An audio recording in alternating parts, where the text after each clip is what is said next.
Hello everyone, welcome to round table study. तो देखो बच्चे, स्टार्ट करते हैं। हम जो अपने बात कर रहे हैं क्लास 10th साइंस की। जनरली हमने इसके पहले डिस्कस क्या किया है कि देखो आपका जो है ना वो 20 तारीख को एग्ज़ाम है, ठीक है, साइंस का।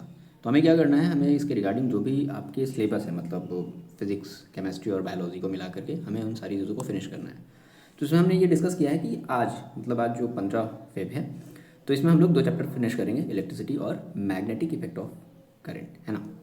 कैसे फिनिश करना है मैंने आपको डिस्कस किया था कि सबसे पहले आपको एक बार पीवाईक्यू को रीड कर लेना है कि क्या क्या पीवाईक्यू से क्वेश्चन कैसे कैसे, मतलब एक आइडिया मिल जाएगा कि अच्छा जब, तो इससे फ़ायदा ये मिलता है ना कि जब आप किसी टॉपिक को जब पढ़ोगे अपने नोट से तो कहोगे कि हाँ भाई ये चीज़ मेरे को थोड़ा सा फोकस करके पढ़नी है, ठीक है। तो हमारा ये है, मतलब आज का हमारा जो टारगेट है वो ये है, magnetic effect of electric current. And then उसके बाद हम लोग फिर इसके बाद कवर करेंगे लाइव क्लासेस में आकर के इलेक्ट्रिसिटी को फिर हम लोग कवर करेंगे। ओके, तो अभी हम लोग क्या स्टार्ट करने वाले हैं, magnetic effect of electric current. देखो, तो इसकी अगर हम बात करें, नोट्स अगर नहीं है तो ये पीडीएफ डाउनलोड कर लेना, ये आपका नोट का भी काम करेगा। मतलब सारी चीज़ें आपको इसमें मिलेंगी, एनसीईआरटी का एक्सरसाइज से लेकर के, मतलब जो भी आपके इंपॉर्टेंट टॉपिक है वो सारी चीज़ें। तो हम लोग सबसे पहले आते हैं इसमें पीवाईक्यू, जरा हम लोग देखते हैं कि इसके पीवाईक्यू देखो कैसे कैसे क्वेश्चन पूछे गए हैं। ओके, जरा समझते हैं। पहले तो हम लोग पीवाईक्यू को जरा रीड करते हैं, केवल एक आइडिया लेते हैं, कुछ नहीं करना है, ठीक है। पहला डे साइंस का, जिसमें आप पढ़ रहे हो magnetic effect of electric current. आप अभी आइडिया ले रहे हो कि इस पर्टिकुलर चैप्टर में से क्या क्या क्वेश्चन पूछा गया है। देखो, जैसे 2024 की अगर हम बात करें, बहुत सारे क्वेश्चन पूछे गए थे 2024 में। कहता है मैग्नेटिक, केवल पढ़ना है, ठीक है ना, केवल पढ़ो। और जब आप नोट्स को जब पढ़ोगे तो इन सब बातों को ध्यान में रखना है कि अच्छा ये चीज़ें मेरे को थोड़ा सा फोकस करके पढ़नी है, ठीक है। पहला क्वेश्चन है कि two magnetic field lines do not intersect each other by. जाने कितनी बार हम लोग इस चीज़ को डिस्कस कर चुके हैं, किए कि नहीं। अगला है, उसी में बोल दिया है कि how is uniform magnetic field in a given region represented. केवल पढ़ो और जल्दी से आगे बढ़ो, ठीक है। Draw a diagram support of your answer, ठीक है। यूनिफॉर्म मैग्नेटिक फील्ड याद आया कैसे, यूनिफॉर्म मैग्नेटिक फील्ड कैसे होता था सोलेनॉइड वाले में। ओके, यानी कि सोलेनॉइड वाला क्वेश्चन हो गया। Strength of magnetic field produce by a current carrying solenoid does not depend upon. ये आपका ऑब्जेक्टिव क्वेश्चन है, किस पर डिपेंड नहीं करता। मतलब ऑब्जेक्टिव क्वेश्चन ऐसा आपसे पूछा गया है कि किस पर डिपेंड नहीं करता, तो ऑब्वियस ही बात है। अगर हम इसका अगर आंसर देखना चाहे तो नंबर ऑफ, ऑब्वियस बात है, नंबर ऑफ नॉन पर तो डिपेंड करते हैं। Direction of the current flowing through it, नहीं डायरेक्शन पर नहीं डिपेंड, नहीं मतलब डायरेक्शन पर डिपेंड नहीं करता, ठीक है, कि डायरेक्शन ऑफ करंट कैसी है। रेडियस ऑफ सोलेनॉइड बिल्कुल डिपेंड करती है। Material of core of solenoid बिल्कुल इस पर भी डिपेंड करती है। ओके, बस हमें आइडिया लेना है जल्दी जल्दी।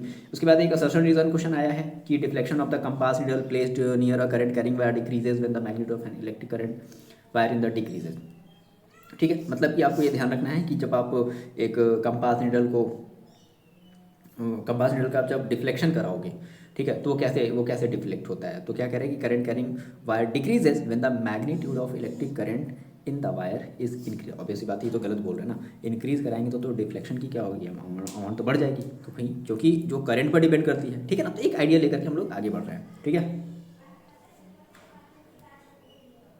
आगे फिर देखो, कहता है कि draw a diagram to show the pattern of the magnetic field lines. देखो, ये हम लोग पढ़े नहीं है क्या, on a horizontal sheet of paper. अब पेपर पर बनाना है, याद आया तो एनसीईआरटी में आपका ऐसी तरह से एक ऐसा फिगर बना हुआ है कि पेपर पर हॉरिजॉन्टल शीट ऑफ है और उस पर ड्यू टू स्ट्रेट कंडक्टर, और उसके हमने मतलब आर पर हमने वायर हमने लगा रखा है और हमने उसको ऐसे थंब से पकड़ा है, याद आया कुछ ऐसा क्वेश्चन है ना। तो जब नोट्स को जब पढ़ोगे, चैप्टर को जब पढ़ोगे, तो इन सब बातों को ध्यान में रखना कि हाँ क्वेश्चन मेरे यहीं से आने हैं, ठीक है, मिस नहीं करना है।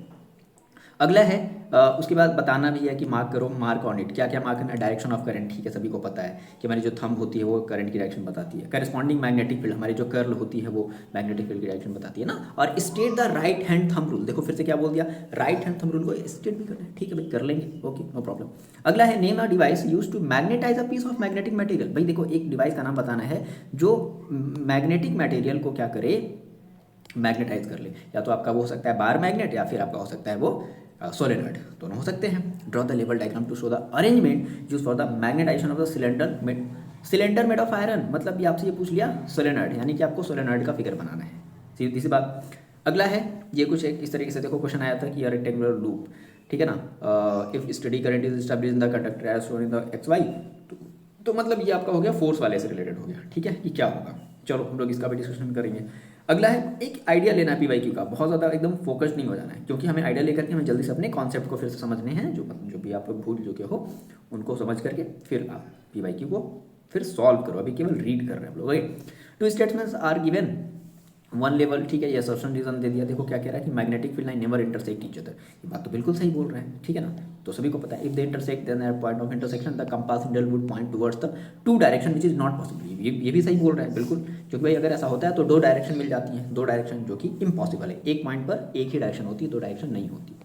अगला है student fix a sheet of the white paper on a drawing board, he place a bar magnet on in the center of it, he sprinkle some iron filling uniform। देखो कैसे क्वेश्चन पूछ रहे हैं, मतलब इतने बड़े बड़े क्वेश्चन देखो 2024 में ऐसे क्वेश्चन भी पूछे गए हैं।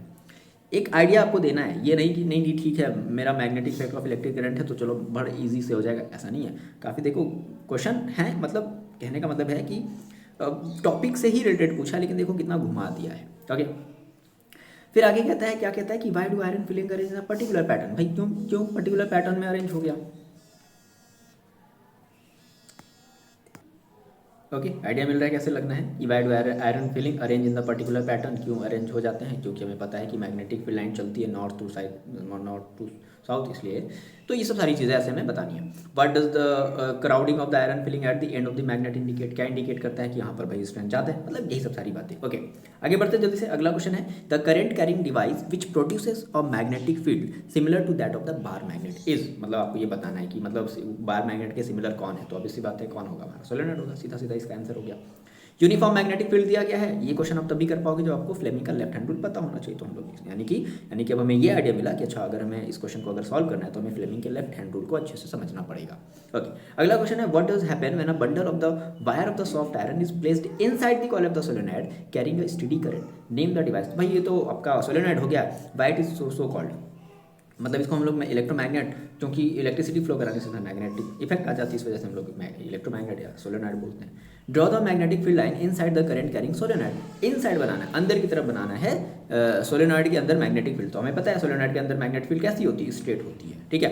What does this pattern of the magnetic field line indicate, पहले तो बनाओ और बताने कि ये क्या इंडिकेट करती है। तो ये इंडिकेट करती है कि जो मैग्नेटिक फील्ड होती है सोलेनॉइड के अंदर वो यूनिफॉर्म होती है। तो देखो कितनी सारी चीज़ें क्लियर हो रही है, चैप्टर को पढ़ने से पहले ही बहुत सारी चीज़ें आपकी क्लियर होती जा रही है कि हाँ ठीक है ये सब सारी बातें होती हैं। अगला है the pattern of the magnetic field produce inside the solenoid, सभी को पता है कि अगर इनसाइड है तो अब ऐसी बात है क्या होगा, ए होगा, ठीक है ना, इनसाइड में यूनिफॉर्म होगा, ठीक। ये आपका 23 का क्वेश्चन है, कैसा है जरा एक बार पढ़ लेते हैं, असम्पशन रीजन वाला है। कहता है क्या कि magnetic field line around a current carrying straight wire do not intersect each other. Obviously बात है नहीं इंटरसेक्ट करते, स्ट्रेट वायर के थ्रू कहाँ इंटरसेक्ट करते हैं, वो एक कंसेंट्रिक सर्कल बन जाता है ना, कंसेंट्रिक सर्कल बन जाता है, ठीक है। मतलब ये सब बातें हमें ध्यान रखनी है, यानी कि हम जब ये सब सारी चीज़ों को पढ़ रहे हैं तो इन सब बातों को ध्यान रखना है कि अच्छा इसमें ऐसा भी क्वेश्चन बना करके पूछ सकता है। ओके, अगला देखो draw the pattern of the magnetic field produced around the vertical, ये तो देखो फिर से वही 2024 वाला जो क्वेश्चन था अब ये सेम मतलब 2023 में पूछ दिया कि vertical current conductor passing through horizontal cardboard mark the direction of the current and the magnetic field name and state the rule which is used to determine the direction of magnetic field associated with, मतलब आपको बताना भी है कि इस rule का नाम बताओ और उस रूल को स्टेट भी करो कि किस रूल से आप उसकी डायरेक्शन को फाइंड आउट करोगे। ओके, स्टेट है ना, करंट कैरिंग स्टेट कंडक्टर, तो वही राइट हैंड अपना थंब रूल अप्लाई करेंगे। अगला है alpha particle enter a uniform magnetic field, ये तो सीधा सीधा देखो एनसीईआरटी का क्वेश्चन उठा करके दे दिया। The direction of the force experiment the alpha particle, मतलब फ्लेमिंग का लेफ्ट हैंड, इस क्वेश्चन के लिए फ्लेमिंग का left hand, clear. A constant current flowing in horizontal wire in the plane of paper, देखो ये भी वही अपना फ्लेमिंग का लेफ्ट हैंड लगेगा, क्लियर बात। अगला है ससन रीजन का क्वेश्चन है कि current carrying straight conductor experience the force when placed perpendicular to the direction of magnet, बात सही है, परपेंडिकुलर होगी देखो तभी मैक्सिमम, याद रखना परपेंडिकुलर के केस में मैक्सिमम, ये क्वेश्चन देखा कई बार पूछा गया है, परपेंडिकुलर के केस में मैक्सिमम फोर्स होता है। और अगर पैरेलल मैंने रख दिया, मतलब मैग्नेटिक फील्ड ऐसे जा रही है और मैंने प्लेट को ऐसे पैरेलल रख दिया, तो देखो कोई भी मैग्नेटिक फील्ड इसको पुल नहीं करेगी या कह लो कि पुश नहीं करेगी, ठीक है, दैट मीन्स जीरो हो जाएगा उस केस में। Okay, the net charge on current conductor is always zero, देखो नेट चार्ज तो जीरो होता ही है, ठीक है, क्योंकि टोटल जितने पॉजिटिव उतने नेगेटिव, दैट इज नेट हमेशा जीरो होता है। अगला है why is the alternating current, अच्छा देखो एसी पूछ लिया भाई, एसी हम लोग जनरली क्या करते हैं कि नोट्स में एसी और डीसी को स्किप कर देते हैं, लेकिन देखो 2003 में एसी और डीसी में के बारे में पूछ लिया, तो ये भी हम लोग देखेंगे इसमें। How is type of the current use in a household supply differ from the one given by a battery of the dry cell, तो भाई बैटरी हमें डीसी देती है और इसी बात है, ये तो पता है सभी को। How does electric fuse prevent, भाई इलेक्ट्रिक फ्यूज कैसे प्रिवेंट करती है, तो शॉर्ट सर्किटिंग से हमें क्या करती है, बचाती है। ओवर लोडिंग जब हम लोग करते हैं तो शॉर्ट सर्किटिंग होती है, उससे हमें बचाती है। State the rule use to find the force acting on a current carrying conductor placed in a magnetic field. Rule बताना है कि किस रूल से हम लोग फोर्स अप्लाई करते हैं, तो फ्लेमिंग के लेफ्ट हैंड रूल से हम लोग क्या करते हैं, फोर्स को फाइंड आउट करते हैं ना, फ्लेमिंग के लेफ्ट हैंड रूल। उसके बाद ये आपका है, इसमें आपको मतलब इस तरीके से भी आपको क्वेश्चन मिलेंगे, इसको देख करके आपको आंसर देना होगा। Draw the pattern of the magnetic field lines of a current carrying solenoid. Draw करना भी पैटर्न किसका, पहला सोलेनॉइड का, बार मैग्नेट का। उसके बाद list two distinguish features between the two field, मतलब इन दोनों के बीच में दो कुछ अलग अलग आपको फीचर्स बताने। एक क्वेश्चन का आइडिया है कि देख लो कैसे क्वेश्चन घुमा घुमा करके आपसे पूछा जा रहा है। इस तरीके से 2022 का है।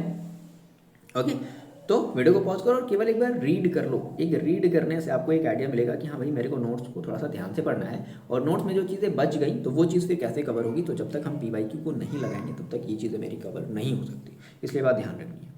उसके बाद फिर आप सॉल्व करो ना अपना सैम्पल पेपर वगैरह जो है, उसके बाद सॉल्व करो। इतने सारे आइडिया लेने के बाद PYQ और क्वेश्चन लगाने के बाद फिर सॉल्व करो। आपको जो भी क्वेश्चन पेपर सॉल्व करना है, ठीक है। फिर से पूछ लिया व्हाट इज सोलेनॉइड पूछे, तो वीडियो को पॉज करके पढ़ो, रीड करो और जल्दी जल्दी आगे बढ़ो, ठीक है। देखो ये सीधा सीधा एक्सपेरिमेंट का क्वेश्चन ला करके दे दिया। 2000 कौन सा है ये, 2022 का है ये जो है ना, एक्टिविटी NCERT का। ये देखो सीधा सीधा उसके बेसिस पर क्वेश्चन है, तो हम लोग इसको भी डिस्कस करेंगे।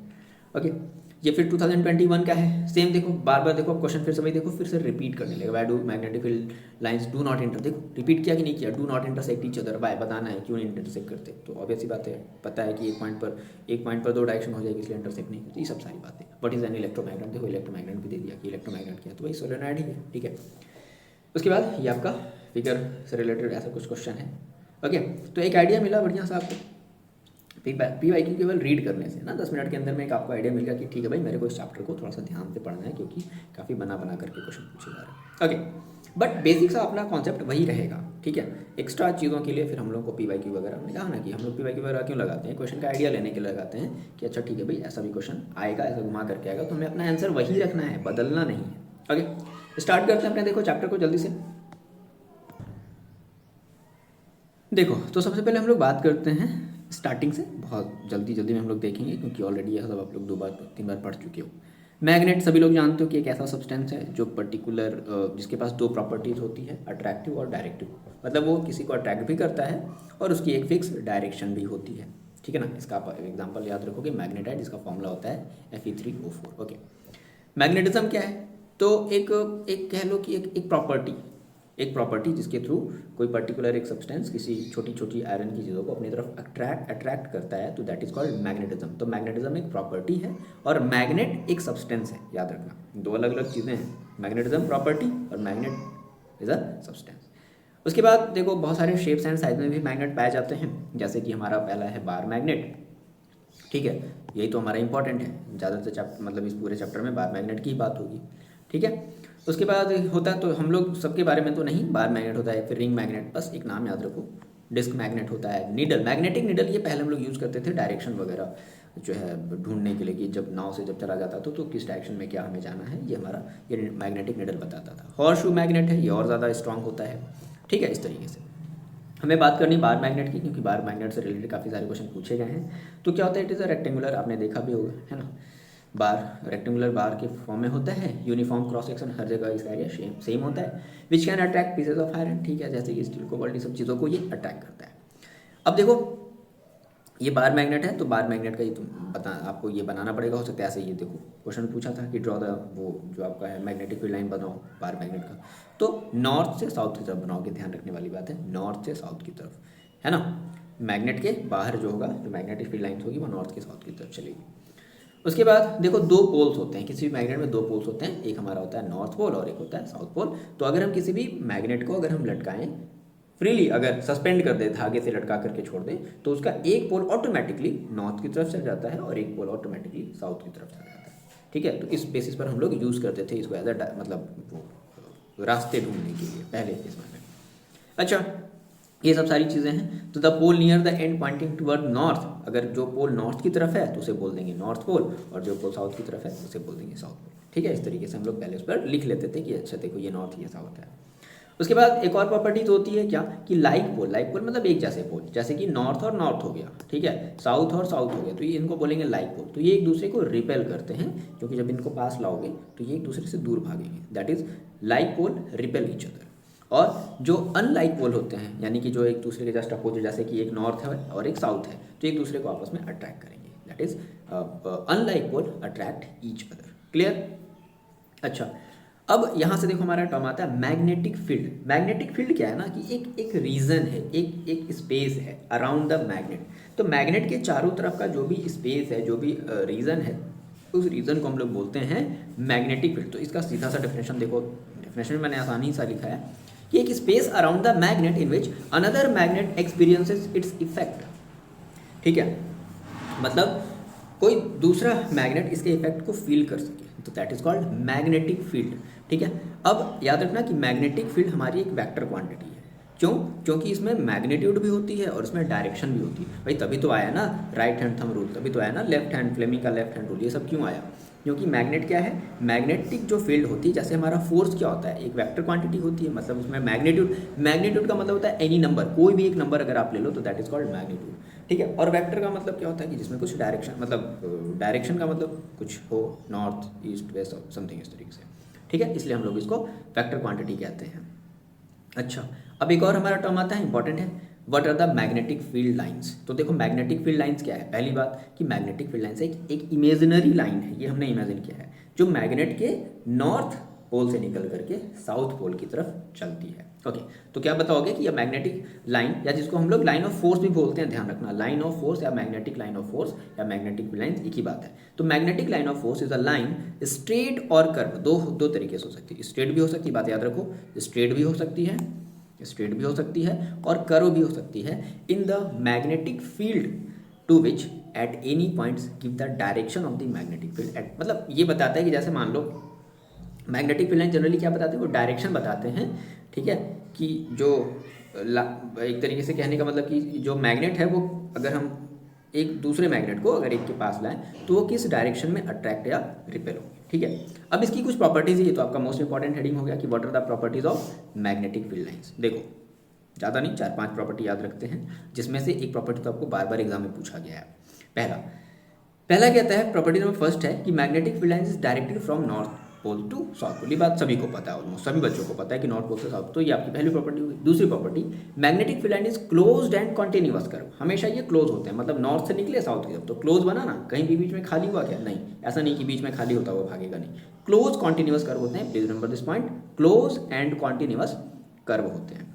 अगला है, the magnetic field lines are crowded near the poles. ये बात सही, आपने देखा है कि मैग्नेटिक फील्ड लाइंस पोल के पास, मतलब नॉर्थ पोल साउथ पोल के पास देखो क्या होती है, ज़्यादा होती है, देखो ज़्यादा भीड़ है यहाँ पर, लाइंस की ज़्यादा भीड़ है, तो that is crowded near the pole.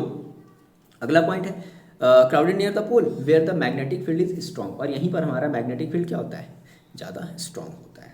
अगला है, ये वाली जो मैंने जो अंडरलाइन मैंने करी है, ये काफ़ी इंपॉर्टेंट है, क्योंकि ये कई बार क्वेश्चन में पूछा है। क्या है? वही चीज़ जो हम लोग ऑलरेडी पीवाईक्यू में देख चुके हैं, magnetic field line never intersect each other because if they do so, अगर वो ऐसा करते हैं, there would be two direction. मैंने जैसे यहाँ देखो इस फिगर को बनाया,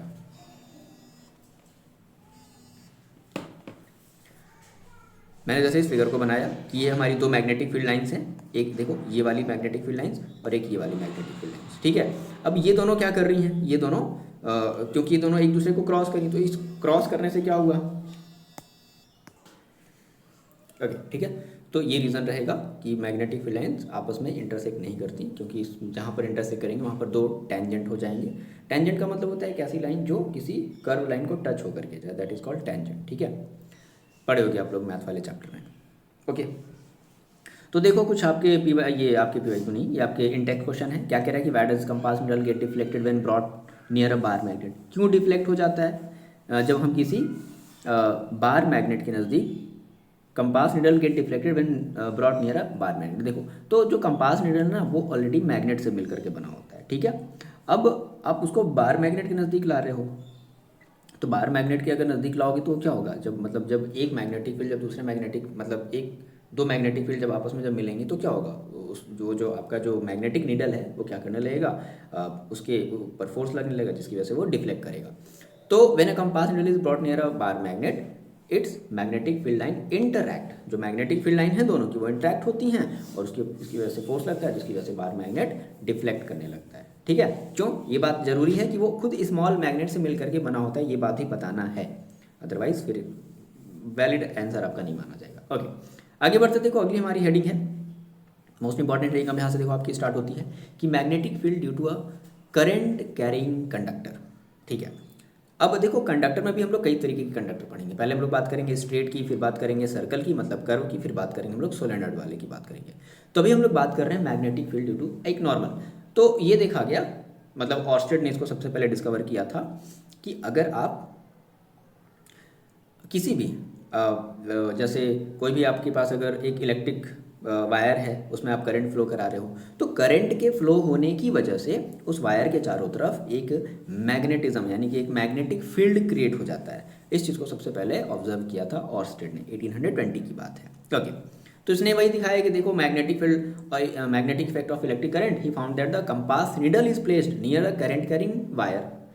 एक इमेजिन करो कि भाई ये फैन है, ठीक है, इसके चारों तरफ क्या फ्लो हो रहे हैं, मतलब वायर जो इससे कनेक्टेड है इसमें करंट फ्लो हो रही है। तो जब हम इस वायर के पास मैग्नेटिक निडल को ले जाएंगे, कंपास निडल को ले जाएंगे, तो डिफ्लेक्ट करने लगेगा। क्यों डिफ्लेक्ट किया भाई? क्योंकि अब देखो क्या ऐसा है क्या कि मतलब अब जैसे मान लो मैंने कहा कि वो डिफ्लेक्ट तभी होगा जब दो मैग्नेटिक चीज़ें आपस में क्या होंगी, मिलेंगी। तो वो क्यों डिफ्लेक्ट कर रहा है? अच्छा, अगर हम स्विच को अगर ऑफ कर दे तब तो वो डिफ्लेक्ट नहीं कर रहा था। तो इसका रीज़न है कि करंट के फ्लो होने की वजह से क्या हो रहा है, मैग्नेटिक फिनोमेना क्रिएट हो रही है ना। तो ये बात बताई ऑर्स्टेड ने, ये बहुत ज़्यादा इंपॉर्टेंट नहीं है, हेंस यहाँ से बस ये बात याद रखनी है कि अ करंट कैरिंग वायर प्रोड्यूसेस सब मैग्नेटिक फील्ड। ये जो मेन लाइन है वो यही है, क्योंकि हम लोग यही चैप्टर ही पढ़ रहे हैं कि एक करंट कैरिंग वायर जो होगी वो क्या करेगी, एक मैग्नेटिक फील्ड प्रोड्यूस करेगी अराउंड इटसेल्फ, अपने चारों तरफ। ठीक है, अब इसका हम लोग देखो एप्लीकेशन बहुत यूज़ करते हैं हमारे घरों में, जो इलेक्ट्रिक मोटर है, जनरेटर है, टेलीफोन वगैरह, इलेक्ट्रिक बेल वगैरह, ये सब हम लोग इसी बेसिस पर यूज़ कर रहे हैं। तो हो सकता है आपसे दो इफेक्ट पूछ ले कि give the two effect of electric current. तो एक तो आप लोग पढ़ चुके हो या अभी पढ़ोगे इलेक्ट्रिसिटी में, heating effect of electric current, यानी कि इलेक्ट्रिसिटी जो है ना, इलेक्ट्रिक करंट है ना, वो हीटिंग इफेक्ट भी क्रिएट करता है, और दूसरा मैग्नेटिक इफेक्ट भी क्रिएट करा सकता है। तो ये ऐसे दोनों को मिला करके चलो बने या आइडिया, ध्यान रखना। तो हम लोग बात करते हैं पहले magnetic field due to a current through a straight conductor wire. मतलब अगर मेरे पास अगर कोई एक स्ट्रेट कंडक्टर है, कोई एक स्ट्रेट वायर है, तो उसके थ्रू क्या मैग्नेटिक फील्ड प्रोड्यूस होगी, हम लोग उसकी बात करते हैं। तो देखो ये वाला फिगर वाला याद आया, ये जो आपसे PYQ में पूछा था कि एक कार्डबोर्ड है, उसके ऊपर हमने एक वायर लगाया है और बताओ कि उसमें करंट कैसे फ्लो होगा, तो मैग्नेटिक फील्ड कैसे होगी, ये सब सारी चीज़ें। ओके, बताते हैं। ये चीज़ हम लोग किसके थ्रू यूज़ करते हैं, राइट हैंड थंब रूल के थ्रू। ठीक है, सभी को पता होगा, एक बेसिक सा समरी करके आपको जल्दी से आगे भागना है। हाँ, मेमोराइज भी रखना है, अब ऐसा नहीं कि बस केवल पढ़ लिया और भूल गया, नहीं। अब मेमोराइजिंग आपको अपने दिमाग में ये चीज़ रखनी पड़ेगी, क्योंकि आपको अब आंसर लिखना है। तो मैग्नीट्यूड ऑफ देखो क्या कहता है कि when a current carrying conductor is मतलब अगर स्ट्रेट कंडक्टर, हमारे पास कोई कंडक्टर मतलब वायर है और मैंने उसको उसमें करंट फ्लो करा दिया है, तो क्या होगा, उसके चारों तरफ मैग्नेटिक फील्ड क्रिएट होगा। याद रखना, मैग्नेटिक फील्ड जो क्रिएट होगा ना, वो सर्कुलर शेप में होगा। मोस्ट इंपॉर्टेंट लाइन, इसको अंडरलाइन कर लो, सर्कुलर शेप में होगा। देख लो ये कैसे शेप में है, ये सर्कुलर शेप में है कि नहीं, पहली चीज़। दूसरी बात फिर ये बताते हैं कि magnitude of magnetic field produce by the straight current carrying wire at a given point. अब देखो ये इसकी जो मैग्नीट्यूड है, मैग्नीट्यूड मतलब वैल्यू, भाई कितना मैग्नेटिक फील्ड क्रिएट हुआ, क्योंकि हमने कहा भाई मैग्नेटिक फील्ड है, जैसे हम कहते हैं ना भाई फोर्स है, 1 न्यूटन है, 10 न्यूटन है, तो ऐसे मैग्नेटिक फील्ड को बोलते हैं टेस्ला है। ठीक है, तो 1 टेस्ला है 2 कितना, या फिर उसको हम लोग गॉस के ही सारे यूनिट्स होते हैं मैग्नेटिक फील्ड के। तो फिलहाल हम लोग बात करें कितना प्रोड्यूस करेगा, तो क्या देखो क्या कहता है कि डिपेंड करता है पहला किस पर, क्वांटिटी ऑफ करंट पर। मतलब मैग्नेटिक फील्ड को पहली बात याद रखना, मैग्नेटिक फील्ड को हम लोग रिप्रेजेंट करते हैं बी से, मैंने यहाँ पर मिस कर दिया मैग्नेटिक फील्ड का मतलब बी, ध्यान रखना हम लोग बी से इसे रिप्रेजेंट करते हैं। तो किस पर डिपेंड करता है, करंट पर। कैसे, डायरेक्टली प्रोपोर्शनल। मतलब आप अगर करंट की वैल्यू को बढ़ाते हो तो जो आपकी मैग्नेटिक फील्ड है यानी कि जो बी है वो भी क्या हो जाती है, बढ़ती है करंट की वैल्यू बढ़ाने के साथ। दूसरी चीज़, inversely proportional to the distance of that point from the wire. मतलब आपने कहा देखो भाई हमें इस वायर के थ्रू हमें यहाँ पर मैग्नेटिक फील्ड निकालना है, किसी बच्चे ने कहा सर यहाँ पर निकाल लें, यहाँ पर निकालें, यहाँ पर निकालें, यहाँ पर। तो अगर जैसे जैसे हम डिस्टेंस बढ़ाते जाएंगे, ऑब्वियसली बात है कि तो मैग्नेटिक फील्ड की जो स्ट्रेंथ होगी क्या होती जाएगी, कम होती जाएगी। दैट मीन्स इन्वर्सली प्रोपोर्शनल होती जाएगी। क्लियर बात। तो यानी कि B inversely proportional to R, ये हो जाएगा। तो हम जब इसको मिला देते हैं तो B is equal to I upon, यानी कि B directly proportional to I upon R, ऐसा कुछ हो जाता है। बस ये याद रखना है कि किस पर डिपेंड करता है, ये फॉर्मूला आपसे नहीं पूछा जाएगा। अब मैंने आपसे क्या कहा था कि देखो हमारी मैग्नेटिक फील्ड एक वेक्टर क्वांटिटी, तो अगर वेक्टर क्वांटिटी है तो इसकी डायरेक्शन भी होगी। आपने तो मैग्नीट्यूड तो बता दिया कि देखो भाई इसकी मैग्नीट्यूड इस पर डिपेंड करती है। अब बात करें अगर इसकी डायरेक्शन की, तो इसकी डायरेक्शन कैसे बताई गई, तो इसकी डायरेक्शन बताई गई राइट हैंड थंब रूल। कौन सा रूल से, राइट हैंड थंब रूल, यानी कि Maxwell right hand thumb rule, या इसी को हम लोग मैक्सवेल कॉर्कस्क्रू रूल के नाम से जानते हैं। तो आपसे पूछा जनरली ये जाता है कि define what is Maxwell right hand thumb rule. सीधा सा डेफिनेशन है, क्या कहता है कि आप अपने थंब को स्ट्रेच करो, ठीक है, और मतलब थंब को स्ट्रेच करो, और जो आपने वायर पकड़ा है, यानी कि जो आपकी थंब है वो करंट की डायरेक्शन में अगर होगी तो आपका फिंगर जिस डायरेक्शन में मुड़ेगा वो आपको बताएगा मैग्नेटिक फील्ड का, यानी कि आपकी जो कर्लिंग ऑफ फिंगर है वो मैग्नेटिक फील्ड को बताएगी। तो क्या कहा गया सीधा सा, imagine a conductor in your hand such that thumb point in the direction of current. यही बात आपको मेंशन करनी है, thumb point in the direction of current, the direction of curling finger, जो कर्लिंग फिंगर है वो बताएगी, curling finger of the right hand give the direction of magnetic field lines. सीधी सी बात, ठीक है। तो ये आपको इसका इस तरीके से फिगर ये देख लेना, एक बार थोड़ा सा प्रैक्टिस कर लेना कैसे ये बनाओगे। ये बनाना मेरे ख्याल से ज़रूरी है क्योंकि पूछा है भाई, ठीक है ना। तो एक बार इसकी थोड़ी सी प्रैक्टिस कर लेना, ये हैंड बनाना किस तरीके से बनाया जाए। ओके, तो ये चीज़ है। अब जैसे देखो इसकी ज़रा हम लोग ना एक क्वेश्चन करते हैं, तब ये ज़्यादा अच्छे से समझ में आएगा कि भाई ये डायरेक्शन कैसे निकाल रहे हैं। याद रखना है कभी कभी हम लोग इसको क्लॉकवाइज और एंटी क्लॉकवाइज भी बोल सकते हैं। जैसे मान लो अब थंब देखो मेरी तरफ है, ये थंब कैसे मेरी तरफ है, ठीक है। तो अगर कोई वायर है जो मैंने सपोज करो कि वॉल के अंदर जा रही है और करंट हमारी जो है वो वायर में वॉल के अंदर की तरफ जा रही है, तो जब हम अपने फिंगर को जब ऐसे कर्ल करेंगे तो क्लॉकवाइज होगा। क्लॉकवाइज सभी को पता है, ये हमारा क्या होता है, ये वाला हमारा क्लॉकवाइज है। और इस तरीके से चलेगा तो क्या होता है, ये हमारा एंटी क्लॉकवाइज होता है। घड़ी, जस्ट लाइक घड़ी को आप देख लो तो घड़ी की सुई जिस डायरेक्शन में चल रही है वो क्लॉकवाइज है, और अगर आप उल्टी चलोगे तो एंटी क्लॉकवाइज हो जाएगी। ओके, तो इसके बेसिस पे देखो जरा हम लोग एक क्वेश्चन करते हैं, ध्यान से सुनना मेरी बात। ये आपका क्वेश्चन है, क्वेश्चन क्या कह रहे हैं कि करंट, ये आपकी देखो एनसीईआरटी का ही क्वेश्चन है, ध्यान रखना। Current through a horizontal power line, imagine करो एक हॉरिजॉन्टल पावर लाइन है जो फ्लो हो रही है इन ईस्ट टू वेस्ट। सबसे पहले तो डायरेक्शन का नॉलेज होना चाहिए, सभी को पता है ये आपका नॉर्थ है, ये आपका साउथ है, ये आपका ईस्ट होता है, ये आपका वेस्ट होता है। ये बात ध्यान रखनी है, ईस्ट टू वेस्ट डायरेक्शन, ठीक है। यानी कि जो करंट फ्लो हो रही है, करंट कैसे फ्लो हो रही है भाई, करंट ईस्ट टू वेस्ट, यानी कि देखो मैंने ये एक लाइन बनाई और मैंने इसमें डायरेक्शन इधर की तरफ शो कर दिया है, दैट मीन्स करंट इस तरफ है। तो हम लोग थंब को ऐसे रखेंगे ना, इस तरीके से ऐसे रखेंगे, ठीक है। अब क्या कह रहा है कि what is the direction of the magnetic field, भाई मैग्नेटिक फील्ड की डायरेक्शन बता दो at a point directly below it. मतलब इमेजिन करो एक वायर लटकी है और ये वायर में करंट इधर की तरफ ऐसे चल रही है, वेस्ट की डायरेक्शन में चल रही है। तो मैंने थंब को ऐसे रखा, थंब को मैंने ऐसे रखा और मैंने इस तरीके से अपने फिंगर को कर्ल ऐसे जब किया तो देखो क्या कह रहा है कि नीचे, यानी कि वायर के नीचे की तरफ जो पॉइंट है उस पर मैग्नेटिक फील्ड कैसे होगा। तो अगर हम ऐसे करते हैं तो देखो ये क्या होगा, ये एक तो ऊपर की तरफ आ रहा है, लेकिन अगर इसी चीज़ को अगर आप ऐसे करके देखो तो देखो ये ऐसे ऐसे चल रहा है। तो इस तरीके से चलने का मतलब क्या हुआ, क्लॉकवाइज। यानी कि अगर हम कैसे देख रहे हैं, अगर हम वेस्ट साइड से देख रहे हैं, सॉरी ये हमारा ईस्ट हो गया, ये हमारा ईस्ट है, ईस्ट और वेस्ट। तो अगर हम इसे ईस्ट साइड से देख रहे हैं और अगर आप अपने थंब को ऐसे रखे हो और इसे कर्ल कर रहे हो अपने फिंगर को, तो ये ऐसे ऐसे मुड़ेगा ना। अब इसे देखो, आप इसे देखो कैसे, ईस्ट साइड से देखो, तो ईस्ट साइड से देखो कैसे है, 1 2 3 4 दैट इज क्लॉकवाइज है। और अगर जस्ट इसी को अगर आप वेस्ट साइड से देखो तो क्या लगेगा, क्या लग रहा है, देखो जस्ट हम 12 11 ऐसे 10 ऐसे चल रहे हैं, दैट इज एंटी क्लॉकवाइज। तो अगर हम ईस्ट साइड से अगर देखेंगे तो हमें क्लॉकवाइज दिखेगा, और अगर हमें वेस्ट साइड से देखेंगे तो ये एंटी क्लॉकवाइज दिखेगा, चाहे आप ऊपर की डायरेक्शन में देखो चाहे आप नीचे की डायरेक्शन में देखो। बात समझ आ गई। यहाँ पर मैंने क्या रख रहा है कि आप किस से देख रहे हो, आप ईस्ट से देख रहे हो या फिर आप वेस्ट डायरेक्शन में होकर के देख रहे हो, ठीक है। तो अगर कन्फ्यूज़न होगा तो बताना, ओके, क्लियर किया जाएगा। बट इस चीज़ को पहले समझो कि कर्ल थंब पहले निकालने आना चाहिए वेस्ट डायरेक्शन में, फिंगर को कर्ल करते हैं, ऐसे घुमाने की कोशिश करो। अब ये ऐसे जो घूम रहा है इसको देखने की कोशिश करो एक बार अपने आप को ईस्ट में रख करके, तो क्या दिखा, क्लॉकवाइज। फिर एक बार अपने आप को वेस्ट में रख करके, तो क्या दिखा, anti clockwise. Okay, I hope ये बात आपको अच्छे से क्लियर हुई होगी। ओके, अगला इसी में देखो एक क्वेश्चन पूछा है कि draw the magnetic field line around a bar magnet. तो ठीक है भाई, यही तो होता है नॉर्थ से साउथ की तरफ। क्लियर बात।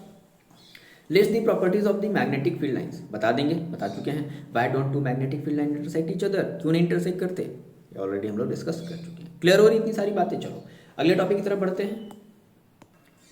Okay, magnetic field due to current through a circular wire. तो अभी हमने स्ट्रेट कंडक्टर के थ्रू हमने मैग्नेटिक फील्ड और उससे रिलेटेड जो भी हमारे इंटेक क्वेश्चन थे वो हमने देख लिया। now हम लोग बात करते हैं magnetic field due to current through circular wire. Okay, तो कहता है कि देखो बात क्या याद रखनी है, जब करंट हमारा सर्कुलर डायरेक्शन में जब फ्लो होगा ना, तो उसके थ्रू जो आपको जो मैग्नेटिक फील्ड मिलेगी ना बच्चे, वो स्ट्रेट होगी। बहुत इंपॉर्टेंट है। करंट अगर सर्कुलर है तो मैग्नेटिक फील्ड कैसी होगी, स्ट्रेट होगी। कहाँ, सेंटर ऑफ द वायर पर। सेंटर ऑफ द वायर पर बोल रहे हैं, ध्यान से मेरी बात को सुनना।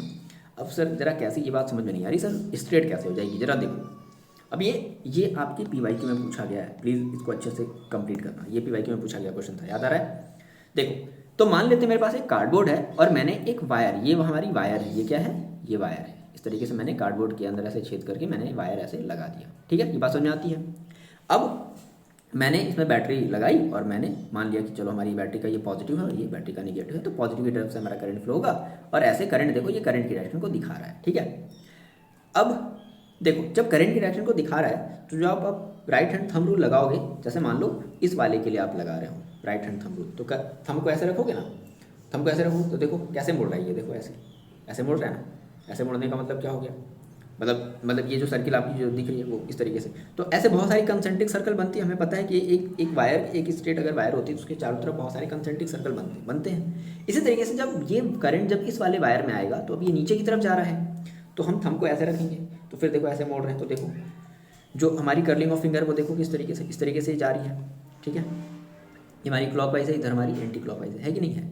अब अगर ये ऐसे जाता जाएगा तो एक ऐसे जाता जाएगा, अब बीच में क्या होगा ना, ये देखो ये है वायर का, ये है वायर, ये जो सर्कुलर वायर है ना, ये इस सर्कुलर वायर का सेंटर है। तो देखो एक कंडीशन ऐसी भी आएगी कि जब जो इस वाले वायर की तरफ की वजह से और इस वाले वायर की वजह से जो लाइन है बीच में वो एक्चुअली क्या हो जाएगी, स्ट्रेट हो जाएगी। तो यही बात मुझे बता रहा है कि मैग्नेटिक फील्ड कैसी होती है, स्ट्रेट होती है। ठीक है, when the current flow in the circular wire, the magnetic field produced has straight line of force near the center of coil। ये बात याद रखो, please remember this, near the centre of the coil. Coil के centre, coil का centre ये मत मान लेना कि सर ये तो सर ये कॉइल का सेंटर है क्या, नहीं भाई ये कॉइल का सेंटर नहीं है, ये पूरी कॉइल है, ये पूरी कॉइल है और कॉइल का सेंटर ये है। क्लियर हो रही बात।